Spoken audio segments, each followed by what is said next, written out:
Okay, how's everybody doing? Now, I was talking about Donald Trump, and I try to go live on Facebook, but I have severe signal problems. So, fuck it. I deleted the live video on Facebook, and I did my own video, which I'll download onto Facebook. It seems that I can't go live. I have too many signal problems. Anyway, going back to the report, I finally figured out Donald Trump. Donald Trump is a narcissist.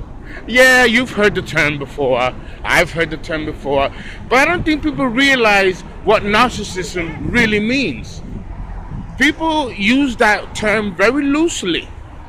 But I don't think people really know what a narcissist is, what a narcissist does, and how you become a narcissist.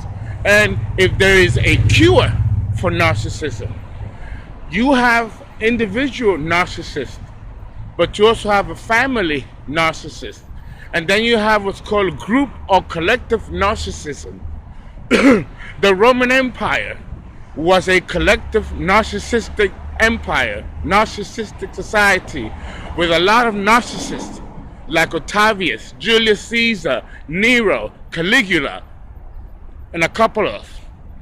This country, which is an empire, and it is the most wealthiest and most powerful country on the planet, resembles that of Rome. And that's not by accident. Donald Trump loves these oligarchs that are all narcissists, from Putin all the way down, including his own buddies, because, a narcissist always attracts another narcissist. Is that law of attraction? Like attracts like. And so you have to ask yourself, why is this man so obsessed with trying to dismantle the legacy of Barack Obama?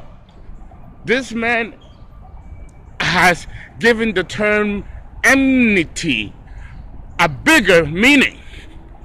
This man, a narcissist, cannot tolerate competition.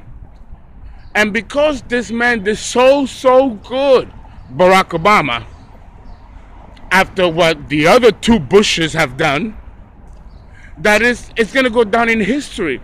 Not just because he was a black man, our first black president, but because he did some good stuff. Good stuff.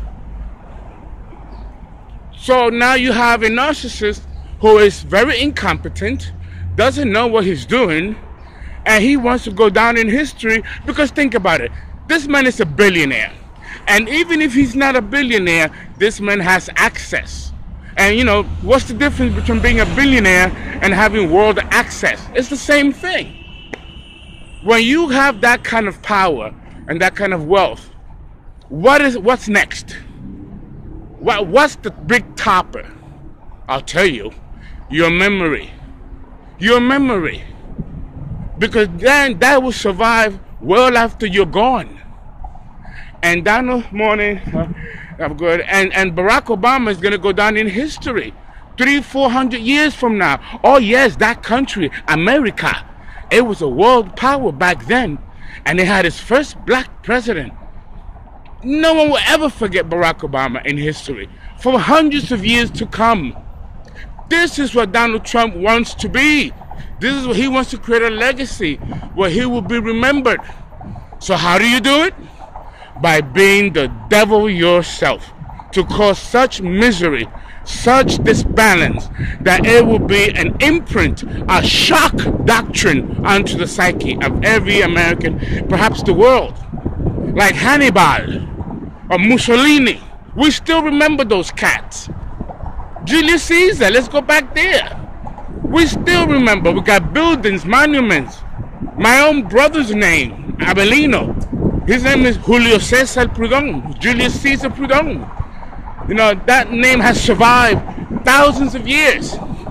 This is what Donald Trump wants, and this is what every narcissist wants. They want to be remembered, especially of the magnitude of this president of ours. God help us.